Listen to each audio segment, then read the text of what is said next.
प्रागतिक आघाडीच्या वतीनं शेतकरी संघटनेचे आमचे नेत्र माझे मित्र राजू शेट्टी हे सुद्धा आज आले होते। त्यांची माझी बैठक झालेली आहे आणि त्यांची मागणी मी त्या ठिकाणी प्रामुख्यानं केलेली आहे आणि त्या दृष्टिकोनातून राजू शेट्टींचं जवळजवळ उमेदवारी महाविकास आघाडीमार्फत। नमस्कार। इंडिया आघाडीतील मोठ्या नेत्याचं वक्तव्य, राजू शेट्टी हे इंडिया आघाडीकडूनच लढणार।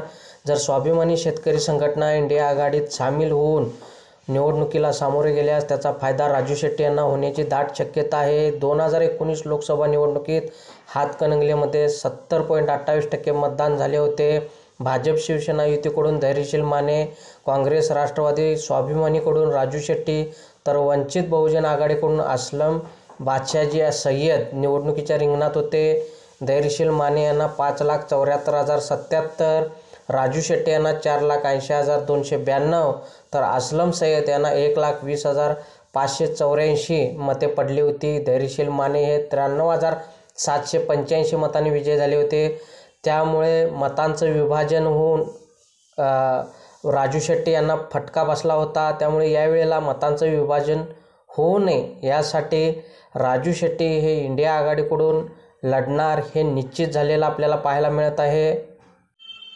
राजू शेट्टी कधी असणार बैठकीला हजर? म्हणजे 2 फेब्रुवारीला ते सुद्धा असणार, कारण आजची बैठक तुम्ही म्हणता की तुमच्या दोघांमध्ये झाली। मी प्रागतिक आघाडीचा एक प्रमुख आहे आणि त्यामुळे आमच्या आघाडीतर्फे पहिल्यांदाच ठरवलेलं आहे। आम्ही 2 जागा त्या ठिकाणी प्रामुख्यानं मागितल्या होत्या आणि त्याच्यामध्ये प्रामुख्यानं या 2 जागा मागताना आम्ही पहिला हक्क राजू शेट्टींना दिला आणि दुसरा आम्ही आमचे मित्र हितेंद्र ठाकूर यांना दिला होता। हितेंद्र ठाकूरांची अजून मानसिकता दिसत नाही आहे आणि त्यामुळे माझं त्यांचं बोलणं झालेलं नाही। मी आता उद्या परवा त्यांच्याशी नक्की बोलणार आहे आणि त्याच्यावर चर्चा होईल। पण मला वाटतं जे आज चर्चा झालेली आहे, जे न्यूजला येते ते थोडं चुकीचं असं मला वाटतं। मी पण बाहेर बसलो होतो, म्हणजे काय असं नाही आहे, सगळे एक पक्षांना घेतलं होतं जेणेकरून त्यांना स्वतंत्र बोलावं एवढंच आहे। अशी कुठली चर्चा झाली नाही आहे आणि त्याच्यावर जयंत पाटलांचं बोलणं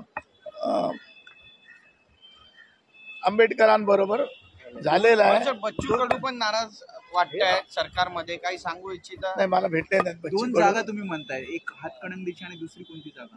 नाही, ती आम्ही हितेंद्र ठाकूरांची मागितली होती।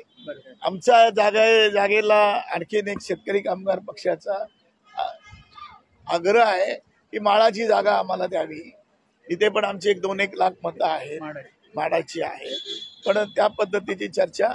पण आम्ही आघाडीमध्ये कुठेही नाराजी होईल ही भूमिका प्रागतिक आघाडीची नसणार आहे। बरं, राजू शेट्टी स्वतः 2 तारीखच्या बैठकीला उपस्थित राहणार आहेत? नाही, गरज नाही आहे, मला माहिती नाही त्यांचा कार्यक्रम। कारण आज राजू शेट्टींबरोबर माझी मिटिंग झाली माझ्या कार्यालयात। ते आम्ही नेहमी बसतो, माझ्या व्यवसायाच्या कार्यालयात ते तिथे आले होते। आम्ही एकत्र भोजन केलं आणि गेलं आणि पूर्ण आत्मविश्वासपूर्वक राजू शेट्टी ही निवडणूक लढवत आहे। पण ते म्हणतात की महाविकास आघाडी सोबत मी नाही आहे, कारण या आधीच्या ज्या प्रतिक्रिया होत्या आणि स्वतंत्र 6 जागा लढवणार ते आधी सुद्धा म्हटले। निवडणुकीची टॅक्टिक्स सगळ्यांना माहिती आहे, जागा घेताना जास्त मागायचे सगळेच मागतात। फक्त मी पहिल्यापासून या ठिकाणी शांतपणे आणि कुठलाही अतिरेक न बोलता या निवडणुकीबाबत बोलतोय। मी निश्चितपणे तुम्हाला सांगतो, राजू शेट्टी काही मागणार नाहीत किंवा काही होणार नाही। ते प्रागतिक आघाडीमध्ये आहेत आणि नाही, आमची प्रागतिक आघाडी लेफ्ट फ्रंटची आहे आणि आम्ही महाविकास आघाडीत आहोत आणि आम्ही इंडियामध्ये पण आहोत आणि त्यांचे जे ऑल इंडिया पक्ष आहेत त्याच्यामध्ये मला वाटत नाही की त्याच्यामध्ये काही बदल होईल आणि त्यामुळे राजू शेट्टी हे 100% हे महाविकास आघाडीबरोबर आणि इंडियाबरोबर राहतील।